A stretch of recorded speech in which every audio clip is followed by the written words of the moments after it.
Good morning, guys. We are enjoying a hot cup of coffee here, and we are on a road trip to Malchesgard. More importantly, today we are talking about beginner tips for better photos with an iPhone. Let's go.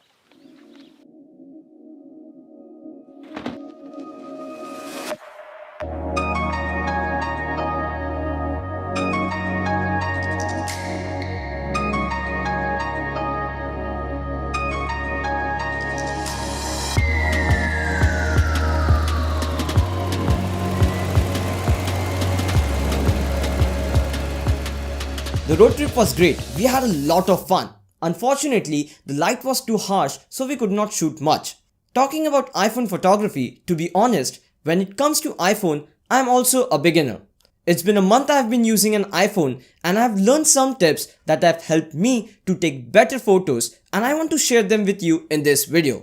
We will start with some basic tips and then get to know some advanced tips as well.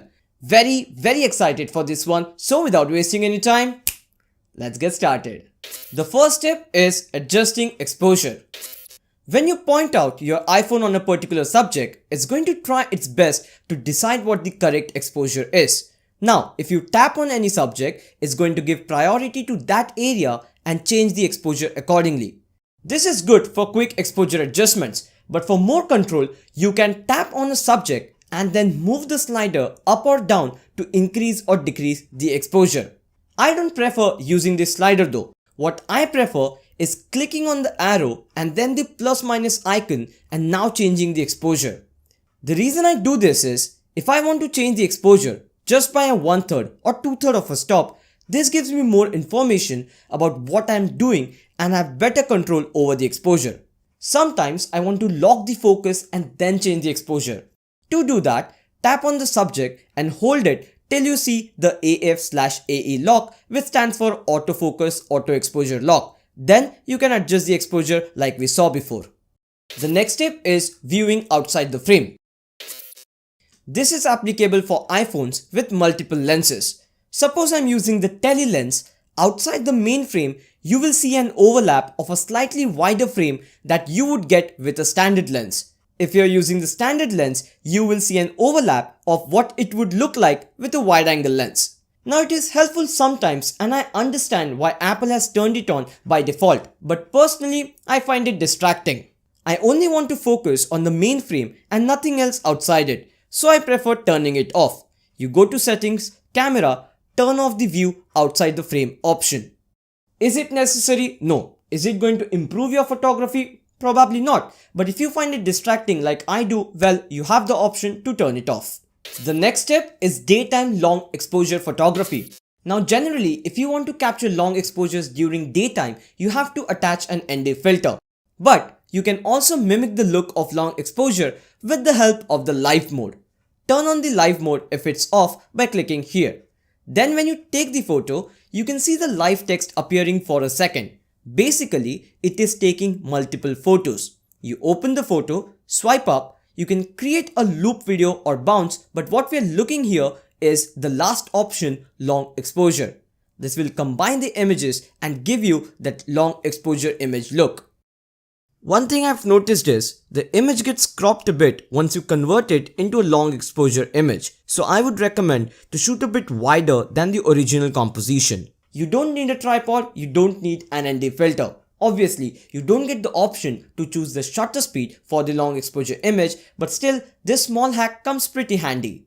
Moving to the next tip is using and not using HDR. What is HDR? It is high dynamic range, meaning you have very bright highlights and very dark shadows, and it's very difficult to capture all the details in one single image.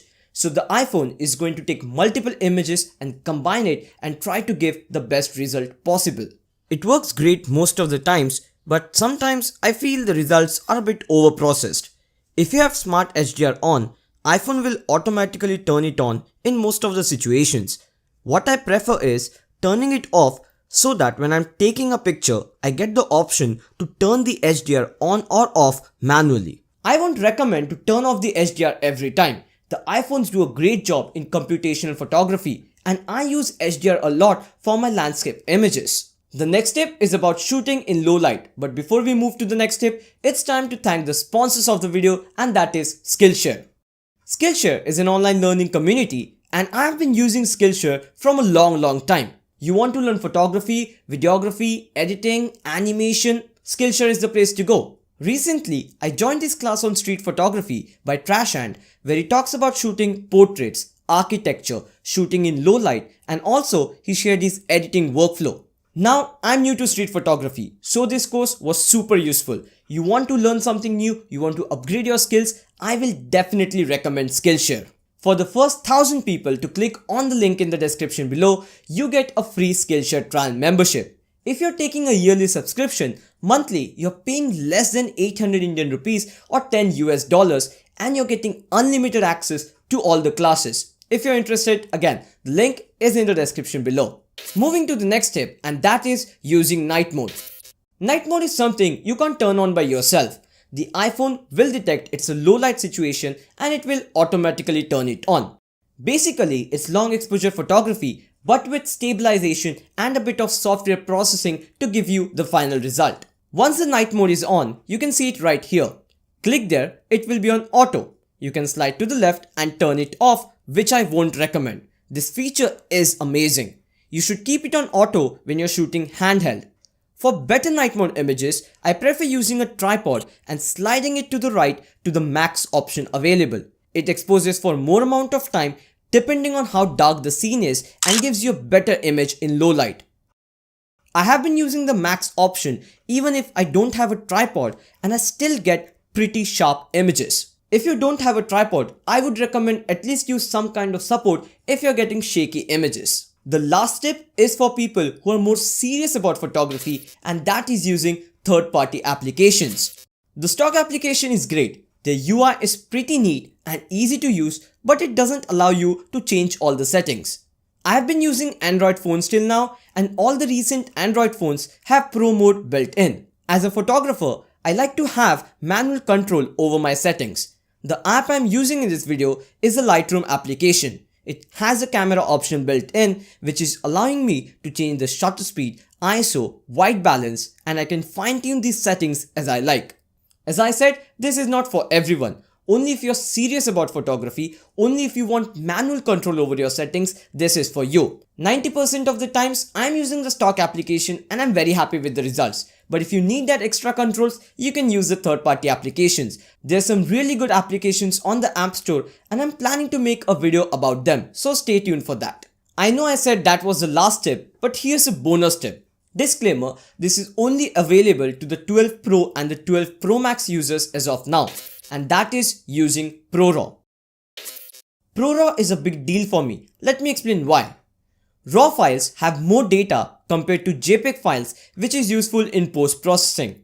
You can push the RAW file more in post-processing compared to the JPEG files and make it look better.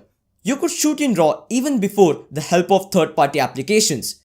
Then the question is, Saurav, why is Apple ProRAW so exciting? When your iPhone takes an image, it does a lot of computational photography, which we even saw in this video, to give you the final result. RAW photos from third-party applications are simple raw images. There's no computational photography involved. Whereas with the ProRAW, you get the same processing, deep fusion, smart HDR, night mode, and you still get the benefits of shooting in RAW mode. Basically, you're getting the best of both the worlds. If you're going to post-process your images, I definitely recommend turning the ProRAW option on. Remember, the file size is huge, so don't turn it on every time if you don't need it. By default, it will be off even you have turned it on in the settings. So remember to check every time while you're taking the picture. That's it from this video guys. I hope you people enjoyed the video and found this video useful. If you did, press the like button. New to the channel, you should definitely consider subscribing for more such content. I'll talk to you guys in the next one. Bye.